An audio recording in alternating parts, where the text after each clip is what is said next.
कि इस वेदी का या इस वेदी के माध्यम से इस समाज का उद्देश्य क्या है। इस समाज का उद्देश्य कृणवंतो विश्वमार्यम का। तो कृणवंतो विश्वमार्यम का जो संकल्प लेकर के जब हम निकले हैं और साथ ही जो हमारे वैदिक संस्कार हैं उनको संस्कारित करने के लिए ये भी संकल्प हमारे चित्त में है, तो इस सब की पूर्ति के लिए मैं समझती हूँ कि मातृ जगत की महत्व भूमिका है। बिना मातृ जगत ठीक रूप से हम अपनी भूमिका निभाए हुए ये दोनों संकल्प हम पूरे नहीं कर सकते हैं। ऐसा इसलिए है कि ये जो मातृ जगत है, ये जो माँ है, मैं कई बार कहती हूं कि ये जो माँ जो है ना, शब्दों में बांधना तो इसको संभव नहीं है, लेकिन माँ कहते हैं सृष्टि की गायत्री है। माँ गूंगे का खाया गुड़ है, जिसे अनुभूत तो किया जा सकता है परंतु व्यक्त नहीं किया जा सकता। माँ सत्य है, माँ सत्य की पोषक है, माँ धर्म है, माँ धर्म की धारक है, माँ सत्य है, माँ ऋत है, माँ प्राण है, माँ प्रतिष्ठा है, माँ उत्स है, माँ उत्सर्ग है, माँ उच्छोह है, माँ उत्साह है। क्या नहीं है माँ। और मैं तो कहती हूँ वो मातृशक्ति जो अपने संतानों को संस्कारों से संस्कारित करती है, वो इस धरा का बड़ा उपकार करती है। क्योंकि ये माँ होना अपने आप में बड़ा कठिन है। माँ हमको जीने का मर्म सिखाती है। ये जो माँ है ना, इसका क्यों इतना नाम लिया जाता है, इसको क्यों इतने उच्च पद पर आसीन किया जाता है? क्योंकि जीने का मर्म तो सिखाती ही है, साथ में ये वर्जना भी झेलती है। एक पुत्र को पढ़ाया लिखाया, बड़ा किया, लालन पालन किया, लेकिन वो तो जन्म से ही उससे नफरत करता रहा। अपनी माँ से नफरत करता है। क्यों नफरत करता है? क्योंकि उसकी माँ एक आंख से कानी है। वो हमेशा बचपन से ही अपनी माँ से कहता रहा कि माँ, तुमने मुझे क्यों पैदा किया था? तुम मर क्यों नहीं गई? या मैं तुम्हारी कोख से पैदा ही क्यों हुआ था? जब मेरे दोस्तों के सामने आप जाती हो ना, मुझे अपमानित होना पड़ता है, इसलिए आप मेरे सामने मत आया करो, मेरे दोस्तों के सामने मत आया करो। इस तरह से कहते कहते बड़ा हुआ, विवाह भी हो गया, शहर भी छोड़ दिया, विदेश चला गया, बच्चे भी हो गए। लेकिन माँ अपने दिल में एक आशा सजोए रही और वो आशा बच्चे हो गए। फोन करती है, बेटे से कहती है, बेटा मैं अपने पोते को देखना चाहती हूँ, क्या मैं आ सकती हूँ? बेटा कहता है, नहीं नहीं, यहाँ आने का कोई काम नहीं है, क्योंकि यहाँ आओगी तो मेरे बीबी बच्चे डर जाएंगे, इसलिए यहाँ नहीं आना। मन को मार करके रह गई वो माँ। लेकिन जब उसको बुढ़ापा आया, एक दिन वो भी आया कि वो माँ चल बसी, पुत्र नहीं आया। अब एक दिन अचानक मन हुआ कि एक बार गांव में जाकर के देख लेता हूँ। गांव में आया, क्या देखता है, घर से ताला लगा हुआ है। पड़ोसियों के पास गया, पड़ोसियों ने एक पत्र दिया, कहा तुम्हारी माँ तो इस संसार से चली गई, तुम्हारी माँ का तो देहावसान हो गया, लेकिन एक पत्र वो जरूर दे करके गई है, ये तुम्हारे लिए था कि कभी मेरा बेटा यदि इधर आ जाए तो ये पत्र दे देना। जब पड़ोसी ने वो पत्र दिया उस बेटे को, बेटा खोल के पढ़ने लगा, अच्छा मेरी माँ ने दिया है, मेरी माँ दे करके गई है। जब पत्र को खोला सज्जनों, तो पत्र में लिखा था कि बेटा तू सदा सुखी रह, लेकिन मैं आज तुझे वो बात बता रही हूं जिसके कारण तू जीवन भर मुझसे घृणा करता रहा। बेटा मैं तो तेरा मंगल चाहती हूँ, मैंने तो तुझे जब से कोख में धारण किया और जब तक मैं चिता पर गई मेरे दिल में, मेरे हृदय में केवल प्यार के सिवा तेरे लिए कुछ और नहीं था, लेकिन तू मुझे हमेशा घृणा की दृष्टि से देखता रहा, मुझसे नफरत करता रहा। वो कारण मैं आज तुझको जरूर बता रही हूँ। उस माँ ने लिखा था, पत्र पढ़ रहा है बेटा। माँ ने लिखा था, बेटा जब तू छोटा सा था ना, तो एक दिन खेल रहा था, खेल खेल में तेरी आंख में चोट लग गई। तेरी आंख में चोट लगी, मैं डॉक्टर के पास में गई तो डॉक्टर ने कहा कि तेरे एक बेटे की एक आंख खराब हो गई है, अब तेरे बेटे को एक आंख से ही देखना पड़ेगा। एक माँ ये सब कैसे सहन करती। इसलिए बेटे मैंने डॉक्टर से कहा कि नहीं नहीं डॉक्टर साहब, मेरा बेटा एक आंख से नहीं देखेगा। और फिर मैंने अपनी एक आंख डॉक्टर से तेरी आंख में लगवा दी। तब से मैं कानी हो गई बेटा, लेकिन मैं आज इस संतोष के साथ इस दुनिया से जा रही हूं कि आज मेरा बेटा, मैं तो एक आंख की हो गई, लेकिन मेरा बेटा आज भी दोनों आंखों से इस जग को देख रहा है। इस विश्वास के साथ में बेटा, प्यार करना मेरी मजबूरी नहीं थी, प्यार करना मेरा स्वभाव है, प्यार करना मेरी प्रकृति है। इसलिए मैंने शुरू में कहा था ना कि मां शब्द वो है जो अनुभूत तो किया जा सकता है उसको, परंतु व्यक्त नहीं किया जा सकता। मां गूंगे का खाया गुड़ है। शब्द ब्रह्म की सामर्थ्य शक्ति से परे है मां को परिभाषित करना। इसलिए देवियों, मैं कह रही थी कि आपका मां, आपका ममत्व जिस समय सही रूप में सही दिशा पकड़ लेता है, उस दिन पूरी सृष्टि में, पूरी समाज में परिवर्तन हो जाता है। आपको आवश्यकता है उस मातृत्व को, उस संस्कार को अपने संस्कारों में परिवर्तित करने की। कौन से संस्कार थे वो संस्कार देवियों, मैं कहा करती हूं, आप करुणा की प्रतिमूर्ति हो, आप वात्सल्य का विग्रह हो। अपनी संतान के अंदर वात्सल्य तो वो, करुणा तो वो, लेकिन साथ ही साथ उनके दिल में देशभक्ति की आग भी जला दो। क्योंकि देशभक्ति की आग यदि उनके आप हृदय में डाल दोगी, उनके दिलों में डाल दोगी, तो फिर आज की जो युवा वर्ग है या आज के जो बच्चे हैं, उनके चित्त में, उनके दिल में जो विकारों का कचरा पैदा हो रहा है, देशभक्ति की आग में जल करके नष्ट हो जाएगा। इसलिए ये काम आपको करना है। आपको राष्ट्रभक्ति की आग इसलिए बोनी है कि वो अपने देश, अपने धर्म, अपनी संस्कृति पर मरना मिटना सीख जाएं।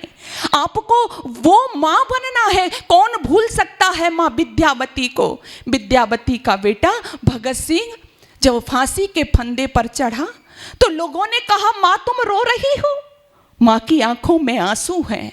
मैंने कहा ना, मां होती है, पुत्र को भेज दिया, देश के लिए बलिदान कर दिया, लेकिन जब मां की आंखों में आंसू आए तो लोगों ने कहा, मां ये तुम्हें शोभा नहीं देता, एक शहीद की मां होकर के आपकी आंखों में आंसू हैं। अरे वाह, इस देश की मातृशक्ति। वो विद्यावती कहती है कि अरे लोगों, मैं अपने पुत्र की शहीदी पर नहीं रो रही हूं, अरे मैं तो इसलिए रो रही हूं कि कदाचित मेरी कोख ने एक और भगत सिंह को जन्म दिया होता तो उसे भी मैं भारत मां के चरणों में अर्पित कर देती, समर्पित कर देती। ऐसी माताओं के संस्कार तुम्हें अपनी संतानों में देना है। आज कहा ना कि क्या भूमिका हो सकती है मातृशक्ति की। मैं तो कहती हूं सारी भूमिका ही मातृशक्ति की है, सारी भूमिका ही मातृ जगत की है। आज बस हमें उसको समझना है, आज बस हमें उसे जागृत करना है। इसलिए मैं कहती हूँ, आप अपनी जो छोटे छोटे आपके बच्चे हैं, आपकी जो संतानें हैं, उसको वासना रूपी शराबों से मत सींचो, उनका संस्कार रूपी गंगा जल से सिंचन करो। क्योंकि ये छोटे छोटे बच्चे होते हैं ना, मैं अक्सर कहा करती हूँ कि ये आपके छोटे छोटे बच्चे जैसे तुलसी का पौधा होता है, ये तुलसी के पौधे की तरह हैं। और तुलसी का पौधा आपको पता है कैसा होता है, जरा तेज उसको धूप लगी तो खराब, जरा ज्यादा पानी हो गया तो खराब, कम हो गया तो खराब, यानी बहुत सुरक्षा के साथ में वो पौधा हमको रखना होता है। वैसे ही तुम्हारे बच्चे ये तुलसी के पौधे हैं और आपको इनका सिंचन संस्कार रूपी गंगा जल से करना है। संस्कार रूपी गंगा जल से सिंचित हो करके जब ये बच्चे पल्लवित होंगे तो मैं कहती हूं कैसे नहीं भारतीय संस्कृति की बेल पलेगी। अवश्य ही होगा, अवश्य ही होगा। क्यों? क्योंकि ये भारत की स्त्री है ना। न कभी इसने धर्म को छोड़ा है, न कभी इसने धैर्य को छोड़ा है, और न कभी अपने चित्त में इसने नैराश्य को जगह दी है। ये वो स्त्री है। ये तो ये चाहती है सब कुछ दे करके भी मन समर्पित, तन समर्पित, फिर भी इसको लगता है कि मैं कुछ और भी दूं, समाज को दूं, परिवार को दूं, देश को दूं, राष्ट्र को दूं। मेरी क्या भूमिका हो सकती है?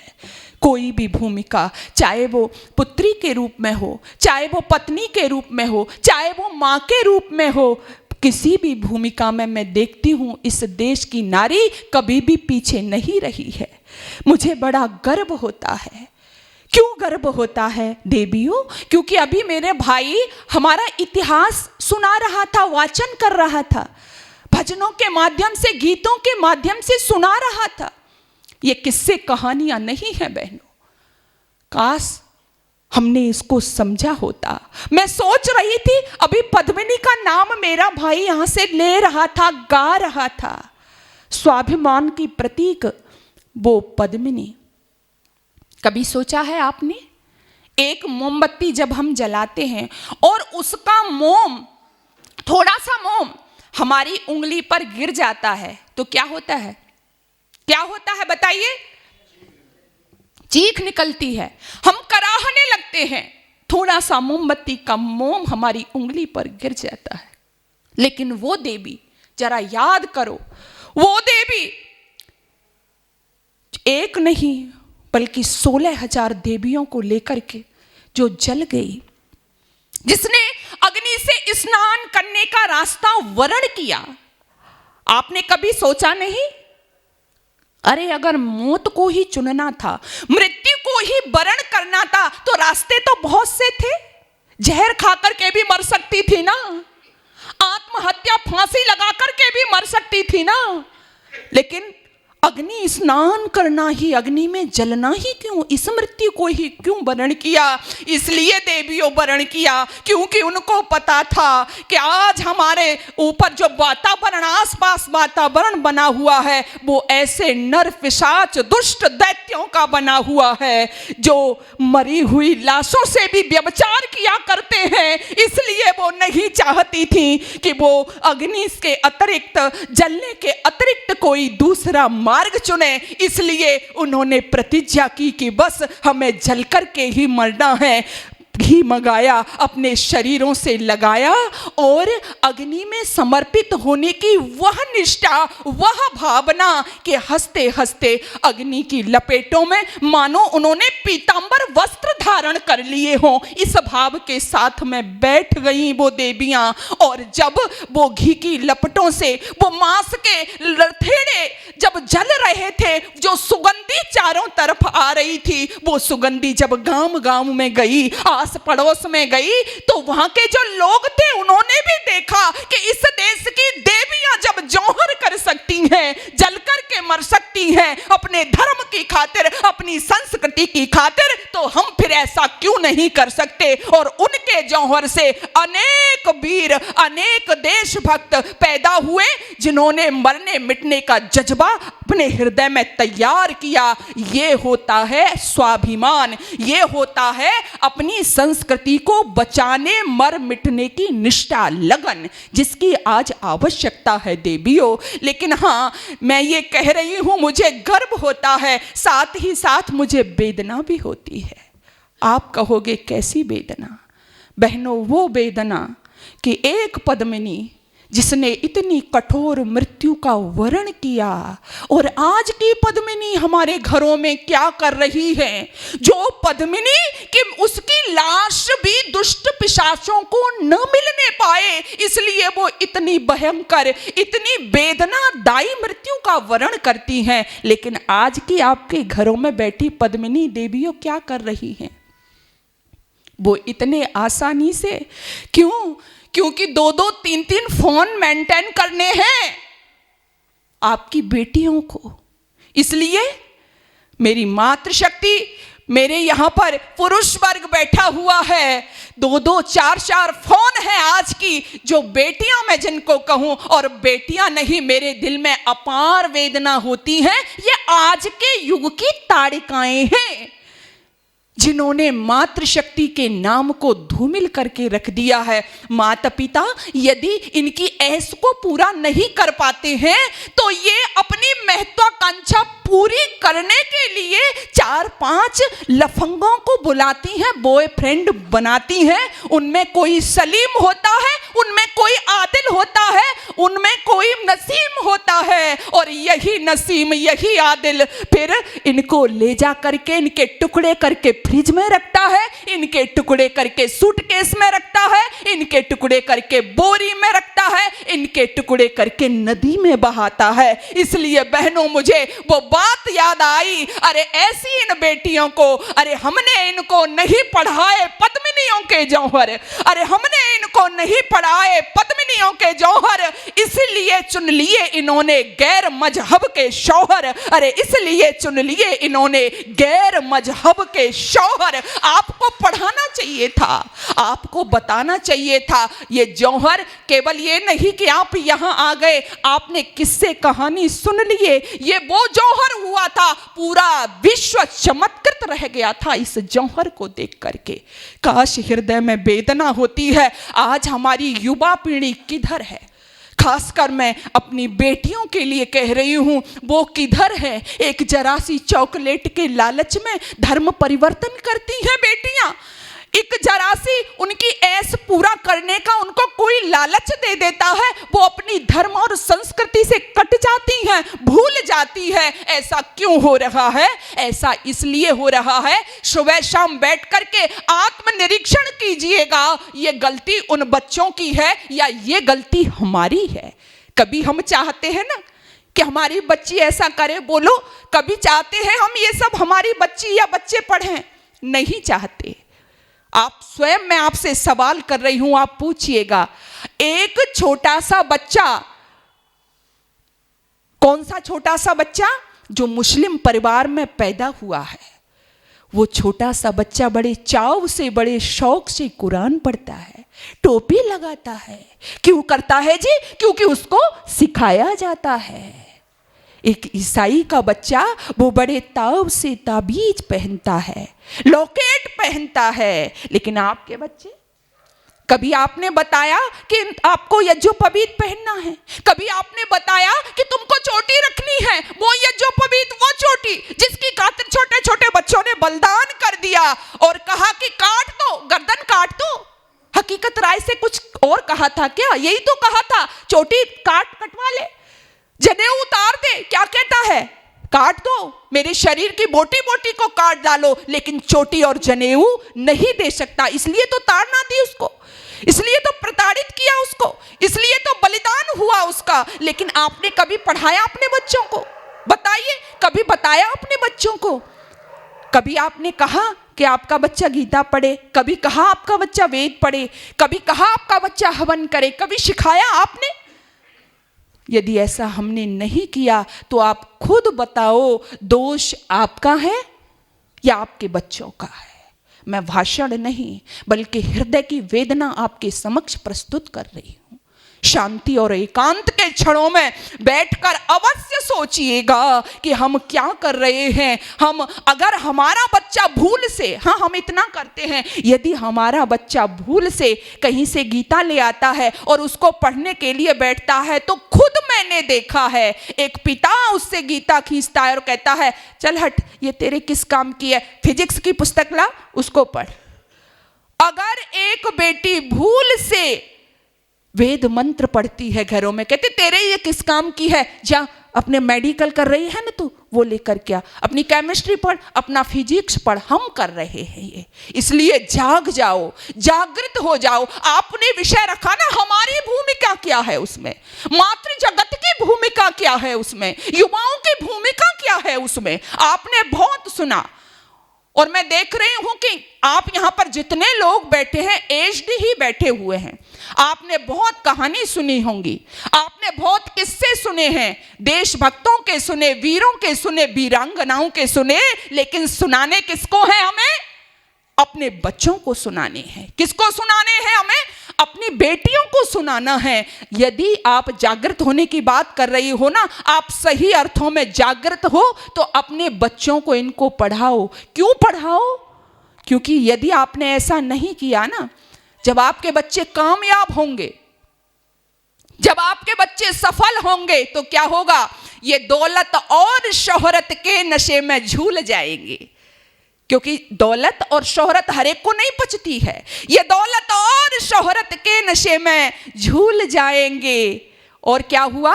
अगर इनको संस्कारित नहीं किया तो क्या होगा? ये भूल जाएंगे, ये दौलत और शोहरत के नशे में झूल जाएंगे। जरा सी कामयाबी मिल गई, ये टूल जाएंगे। अगर हमने अपने बच्चों को वीरों के किस्से कहानी ना सुनाए तो हनी सिंह याद रख लेंगे, भगत सिंह भूल जाएंगे। हनी सिंह याद रख लेंगे, भगत सिंह भूल जाएंगे। और फिर आप रोना मत रोना, वो भगत सिंह का वजन बढ़ गया ना फांसी के तख्ते पर जाते समय, इसलिए मैंने पहले विद्यावती का नाम लिया। भगत सिंह को भगत सिंह बनाया किसने? माँ विद्यावती ने बनाया। इसलिए देवियों, आप अपनी भूमिका को समझिए कि आपकी भूमिका क्या है, आप क्या भूमिका अदा कर सकती हो अपने इस देश के लिए। बहुत बड़ी भूमिका है आपकी, क्योंकि पूरे विश्व की जो स्त्री है वो कामिनी के रूप में देखी जाती है, लेकिन भारतवर्ष की स्त्री मां के रूप में जानी जाती है, मातृत्व का परिचय देती हुई दिखाई देती है। इसलिए आप अपनी उसी भूमिका को कायम रखिएगा। भाई कह रहा था ना, मैं कई बार कहती हूं कि बराबरी की बात आपके जेहन में किसने डाल दी देवियों, कि पुरुषों से मुकाबला करेंगे। मुकाबला कहाँ होता है? मुकाबला होता है, एक कमजोर है, एक शक्तिशाली है, तो कमजोर सोचता है कि मैं शक्तिशाली से मुकाबला करूं। लेकिन ईश्वर की जब रचना की इस सृष्टि के बाद, और ईश्वर के बाद दूसरा स्थान यदि किसी का है तो वो माँ का है, वो नारी का है, तो वहां तुलना की तो कोई बात ही नहीं होती है। और मैं अक्सर कहा करती हूं कि बहनों, तुम्हारी तुलना किसी के साथ में नहीं है। आप ना तो पैरों की जूती हो, ना सर की पगड़ी हो, तुलना कहीं भी नहीं है। आप तो माँ हो, और माँ चाहे अपने की हो चाहे पराये की हो, जब वो अपने अंदर मातृत्व धारण कर लेती है तो फिर उसका कंपटीशन किसी के साथ में बोलो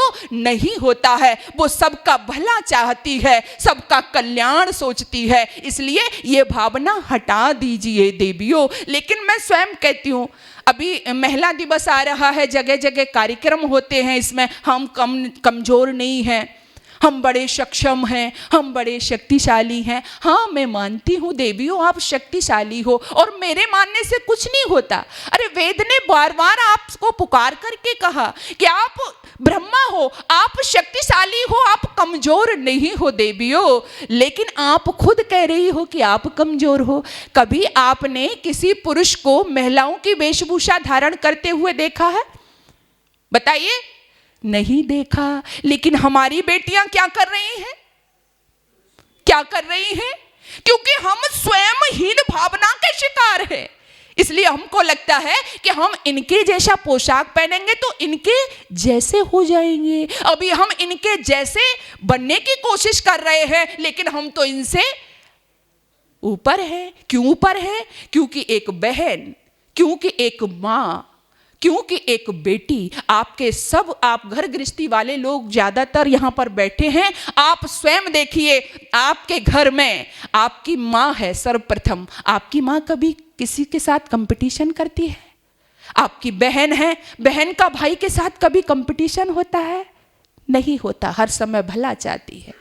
एक बेटी का किसी के साथ कंपटीशन होता है? नहीं होता। तो वो बहन, माँ, बेटी, पूरे समाज में भी उसका रिश्ता वही है। और वह फिर किसी से भी कंपटीशन, जिसने उसको जन्म दिया, उसके साथ उसका कंपटीशन कैसे हो सकता है। कई बार सोचती हूँ देवियों, लेकिन कंपटीशन करते करते तुम तो अपने आप को भूल गई। आज जागृत करना है आपको, अपने आप को। क्या भूल गई? मैंने कई बार देखा था देवियों, अपार वेदना होती है मेरे दिल में। मैं कई बार देखती थी गाँव में, आप गांव से रिलेटेड लोग होंगे कुछ, या आप गांव की संस्कृति को समझते होंगे। पहले क्या होता था गांव में कि जो गांव की स्त्रियां थीं वो घूंघट काटती थीं, पर्दा लटकाती थीं। आज भी है, पहले की बात नहीं, आज भी आप देहात में जाके देखोगे तो आज भी बहुत जगह काफी सुधार हुआ है, लेकिन बहुत जगह देवियां क्या है, पर्दा निकालती हैं, घूंघट काटती हैं।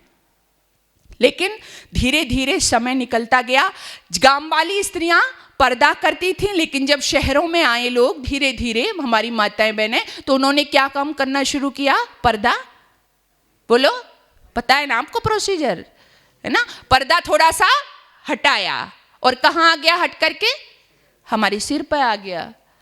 और उसके बाद में क्या हुआ कि वो सिर वाला भी नीचे आ गया। और उसके बाद में क्या हुआ, क्या हुआ उसके बाद में,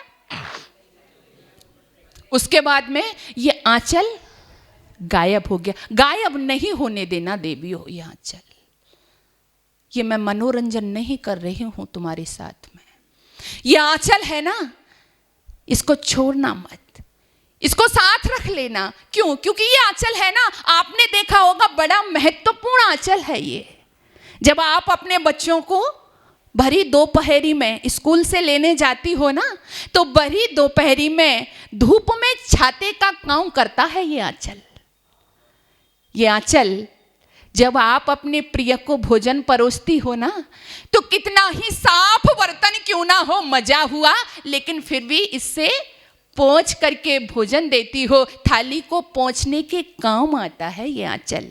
और ये आंचल है ना, इस आंचल को जिस कुल की, जिस घर की बहन बेटियां अपने बड़ों के सामने सर पर ओढ़ लेती हैं, तो वो कुल धन्य हो जाता है, पवित्र हो जाता है। ऐसा है ये आंचल। और जब आपको अपने माता पिता, ससुराल में माता पिता की याद आती है ना, तो आंसुओं के सागर को छुपा लेता है ये आंचल। इसलिए तो कहा आंचल है ना ढक ही लेगा, आंचल है ना ढक ही लेगा, आंचल है ना चूल्हे से गरम गरम कढ़ाई को उतारना हो तो उतार ही लेगा, आंचल है ना दूसरों से आंसू छुपाने हैं तो छुपा ही लेगा, आंचल है ना पिता की इज्जत ढक ही लेगा, आंचल है ना पति के सम्मान को संभाल ही लेगा, आंचल है ना जब महापुरुषों को भी इस धरा पर आना होगा तो उनको भी इसका आश्रय लेना होगा।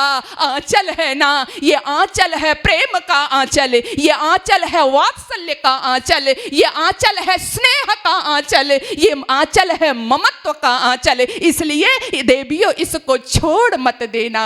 लेकिन मैंने देखा, जब मैं गांव में देखती थी ना, बहुत छोटे से मेरे हृदय में वेदना जगी थी और मैंने बहन बेटियों को जागृत करने का काम शुरू किया था। मेरे गांव में एक आर्य समाज का कार्यक्रम हुआ था, तो उससे मुझे प्रेरणा लगी। तो 10 वर्ष से मैंने पिताजी से कहा कि मैं भी ये सब करना चाहती हूँ, मैंने शुरू किया। तो जब मैं बहनों बेटियों को घूंघट में देखती थी तो मुझे भी लगता था कि इन्होंने क्या अपराध किया है कि इस तरह से ये घूंघट लटकाए हुए फिरती थी। तो मैं भी सोचती थी कि इनका ये घूंघट हट जाए, चाहती थी मैं। अरे मैं भी सोचती थी, अरे ये तो मैंने चाहा था। क्या चाहा था? ये तो मैंने चाहा था कि घूंघट के पट खोल के ये भी 2 आंखों से जग को देखूं। सही अपनी वेदना प्रस्तुत कर रही हूं।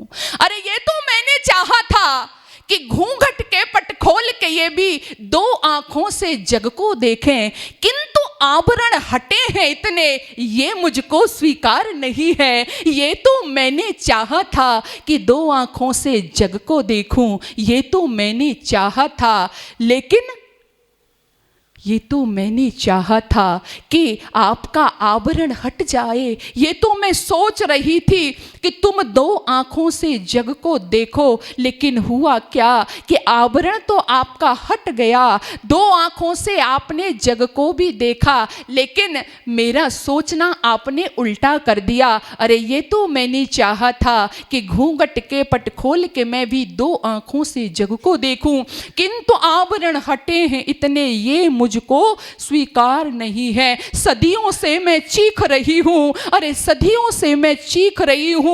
गौतम ऋषि का श्राप गलत था, उस मति अंध की द्यूत सभा में धर्म धुरंधर भीष्म प्रताका, कृप और द्रोण से आचार्यों का, नीति विदारक विदुर राज का, सबका वैभवस्य गलत था, किंतु बरसाती नालों सी उछरन खल, अपने लव कुश राघव तजकर किरसुरणमयी लंका को बरती। अच्छी नहीं लगती, तुम मेरी प्रतिहारी नहीं हो, तुम मेरी प्रतिमान नहीं हो, कोई और नाम तुम खोजो, तुम भारत की नारी नहीं हो, कोई और नाम तुम खोजो, तुम भारत की नारी नहीं हो। ये तो मैंने चाहा था। मैं सोचती थी छोटी छोटी बच्चियों को जब गर्भ में मार दिया जाता था, मैं सच कह रही हूं आपसे, बहुत अपार वेदना में कई कई दिन सो नहीं पाती थी। मैं पहले नहीं समझती थी, माँ से पूछती थी उस घर में क्या है, क्या हो गया है, तो माँ कहती थी हाँ ऐसे ही है, उसके पहले भी उनके यहाँ पर बेटी है, इसलिए अब बेटी नहीं चाहते, इसलिए डॉक्टर के पास गए और बेटी नहीं चाहिए, इसलिए एबॉर्शन करा दिया। ये तो मैं भी चाहती थी। क्या चाहती थी मैं? कि ये सब अपराध रुके। ये तो मैं भी चाहती थी कि अबला से सबला बन जाऊं। ऐसा क्यों अपराध किया जाता है बेटियों के साथ में? बहनों, ये तो मैं भी चाहती थी कि अबला से सबला बन जाऊं, दुर्योधन की गदा छाड़ू, दुशासन की छाती फाड़ू, शकुनी को पासों से तोलूं, अपने पिता का हाथ बटाऊं, अपनी माँ का भी बोझा कम करूं, अपने प्रियतम का भी हाथ बटाऊं। इस आंगन से उस आंगन तक, इस आंगन से खिली खिली सी, उस आंगन में कली कली सी, शरद चांदनी सी शीतल सी, जीवन की बगिया में गाऊं। ये तो मैंने चाहा था, लेकिन किंतु बड़क की बंसी की रातों पर, नित नूतन नव उत्पातों पर विज्ञापन संवर्धन करती, किसी मदारी के मरगट सी, अधम भेष पर अधम भावधर निर्लज्जों को लज्जित करती, रजत पटल पर अभिनय करती, अच्छी नहीं लगती। अरे तुम मेरी प्रतिहारी नहीं हो, तुम मेरी प्रतिमान नहीं हो, कोई और नाम तुम खोजो, तुम भारत की नारी नहीं हो, कोई और तुम्हार भारत की नारी। आज मैं देखती हूं एक पिता का ये सपना होता है कि उसकी बेटी जब तक अग्नि की साक्षी होकर के किसी को पति रूप में स्वीकार न कर ले, तब तक उसका मन भी कोरा रहना चाहिए और तन भी कोरा रहना चाहिए। एक पिता की, एक माँ की ये अभिलाषा होती है कि उसके बेटे बेटी जब विवाह से पहले तक तन मन कोरे वाले हों, लेकिन आपने सोचा है तन भी कोरा मन भी कोरा?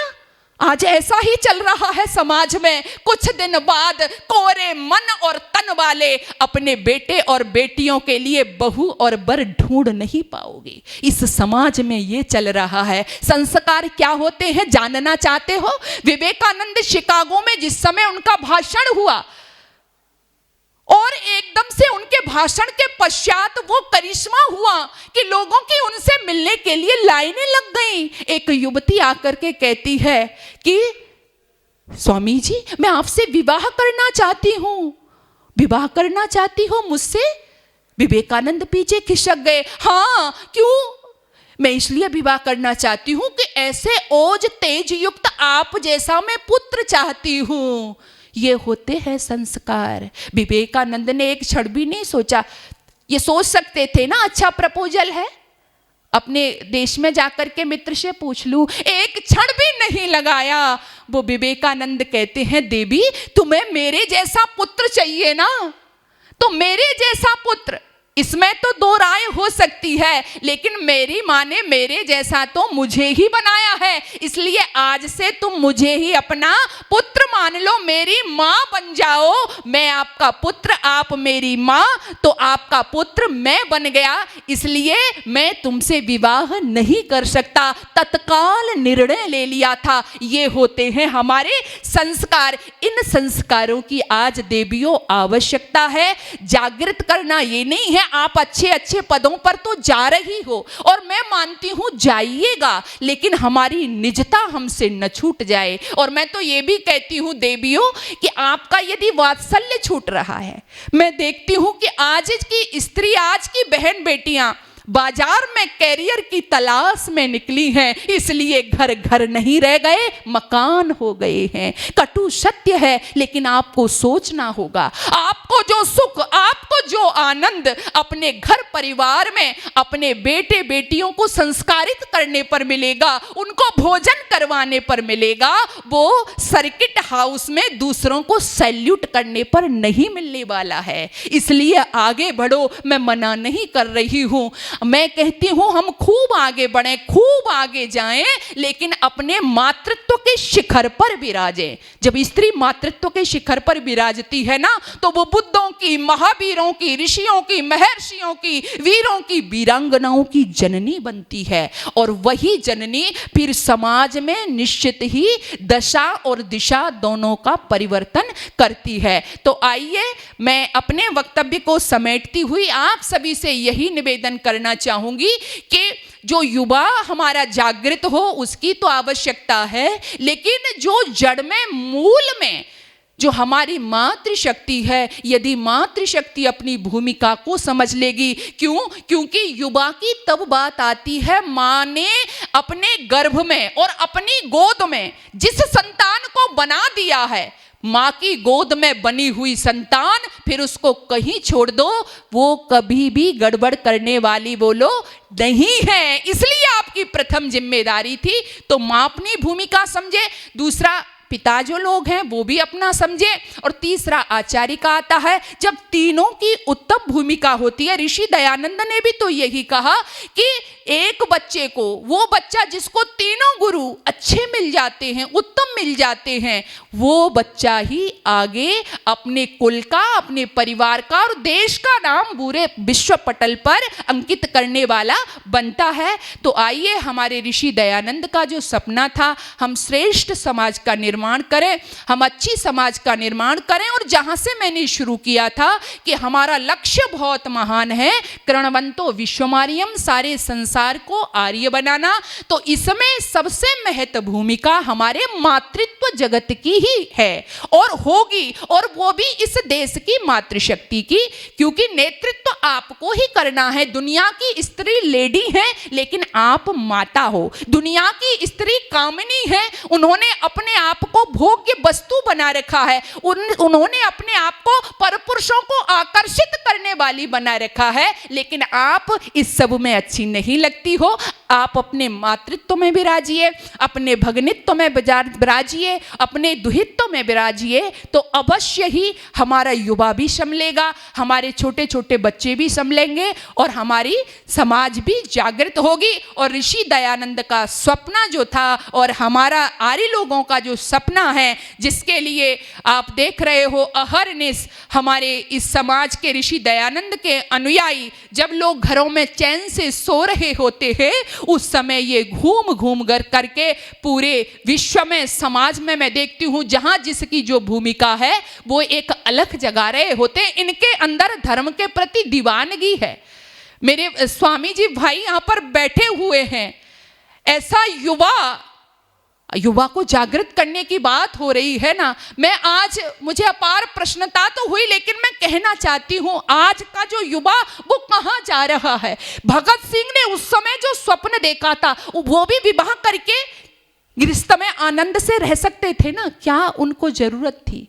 हमारे यहाँ पर आदरणीय आचार्य जी, स्वामी जी बैठे हुए हैं। आप सोचिए इनको बहुत बड़ा धन अर्जन कहीं से हो रहा है। क्या पड़ी, ये भी तो आराम से गृहस्थ बसा करके गृहस्थ में आनंद से रह सकते थे, लेकिन नहीं, जिसकी धर्म के प्रति दीवानगी होती है, जो अपनी संस्कृति का रक्षण करने वाला होता है, उसका दिल चैन से नहीं बैठता है। इसी वेदना को लिए हुए मैं तो कहती हूं, ये मेरी वेदना नहीं है, बल्कि आर्य समाज के हर उस व्यक्ति की वेदना है जिसने देश और धर्म पर लड़ना मरना सीखा है और वो जगह जगह जाकर के अलख जगा रहा है। 100 से अधिक देशों में देखा जाने वाला, सर्वाधिक लोकप्रिय और सबसे अधिक फॉलोअर्स के साथ पूरी दुनिया में आर्य समाज के विचारों का प्रचार करने वाला एकमात्र चैनल वैदिक प्रचार।